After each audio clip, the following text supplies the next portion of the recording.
memahami keseimbangan hidup bagi seorang manusia.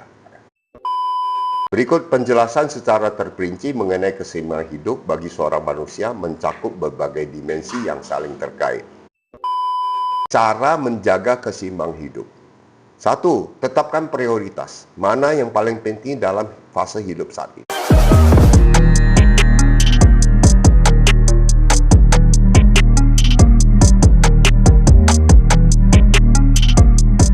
Bismillahirrahmanirrahim. Assalamualaikum warahmatullahi wabarakatuh.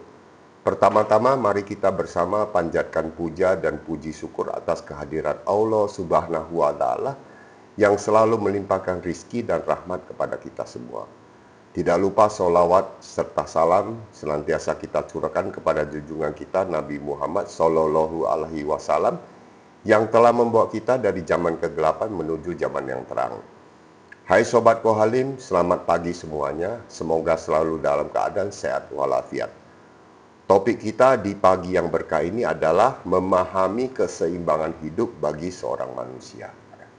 Nah, ini adalah topik yang cukup menarik di hari Rabu ini, di pagi yang cukup cerah ini, yaitu terkait mengenai keseimbangan hidup. Berikut penjelasan secara terperinci mengenai keseimbangan hidup bagi seorang manusia mencakup berbagai dimensi yang saling terkait. 1. Pengertian keseimbangan hidup.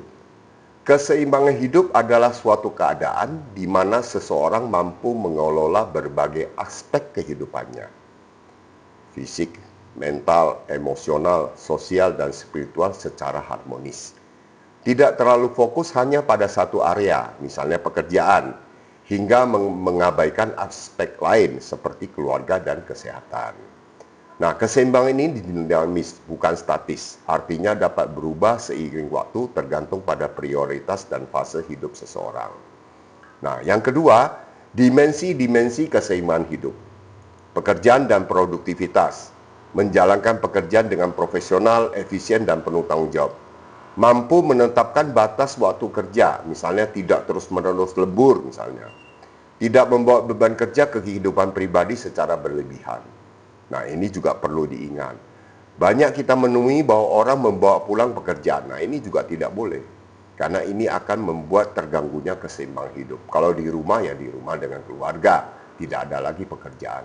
Nah, kemudian yang lain adalah keluarga dan hubungan sosial. Menjalin hubungan yang sehat dengan pasangan, anak, orang tua, dan teman. Meluangkan waktu berkualitas untuk berkumpul, berkomunikasi, dan mendukung satu sama lain. Menjadi hadir secara emosional, bukan hanya fisik. Nah, ini penting. Ya, artinya kita harus meluangkan waktu untuk berkomunikasi. Artinya waktu yang berkualitas.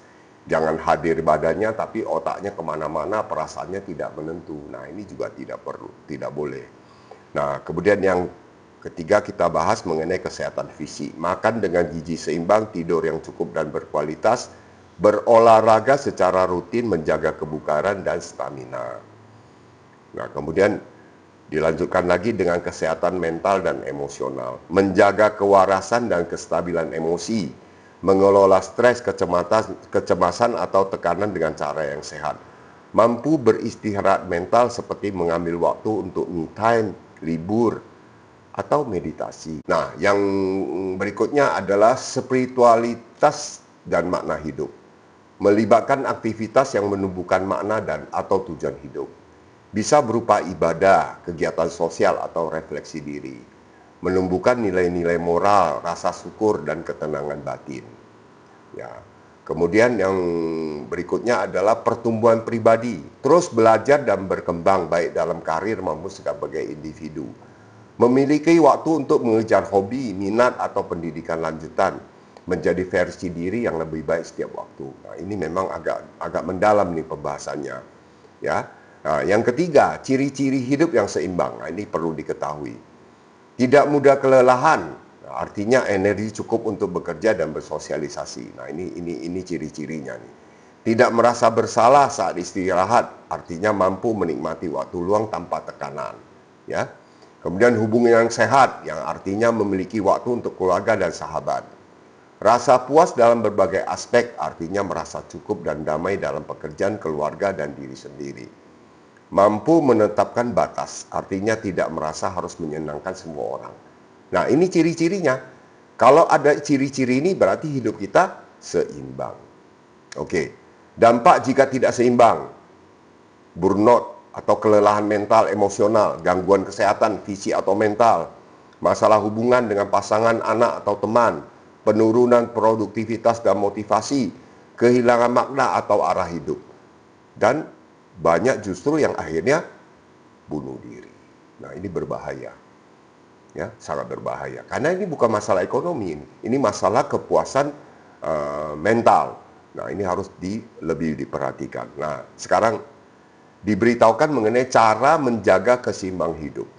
Satu, tetapkan prioritas. Mana yang paling penting dalam fase hidup saat ini. Atur waktu dan energi. Gunakan manajemen waktu dan belajar berkata tidak jika perlu. Ya, jadi jangan semua ya. Tapi kalau memang tidak perlu dilakukan, tidak.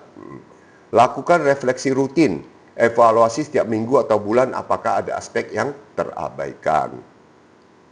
Bangun kebiasaan kecil yang sehat seperti tidur cukup, berjalan kaki atau membaca 15 menit sehari. Ya. Kemudian bersikap realistis, tidak ada hidup yang sempurna, kadang lebih fokus ke satu hal itu wajar. Ya, artinya memang hidup ini tidak sempurna. Pasti ada kekurangannya, pasti ada kekecewaannya. Nah, bagaimana kita menyikapi? Nah, ini kalau masih belum bisa diselesaikan, maka minta bantuan atau dukungan profesional seperti konselor atau keluarga atau teman atau ulama. Nah, kesimpulannya, keseimbangan hidup bukan soal membagi waktu rata, tapi soal memenuhi kebutuhan setiap aspek hidup secara bijaksana. Ingat itu. Jadi tujuannya adalah keberlangsungan, bukan kesempurnaan. Nah, banyak orang justru terlibat di dalam hal mengejar kesempurnaan. Sebetulnya di dunia ini tidak ada kesempurnaan. Semua itu berproses dan dengan dinamika yang ada. Oleh karena itu tidak ada orang yang sempurna. Bila mana kita punya kelemahan itu wajar. Ya. Bila mana kita punya kekurangan itu wajar. Jadi jangan merasa itu adalah satu hal yang membuat kita celaka atau sangat buruk. Tidak. Ya.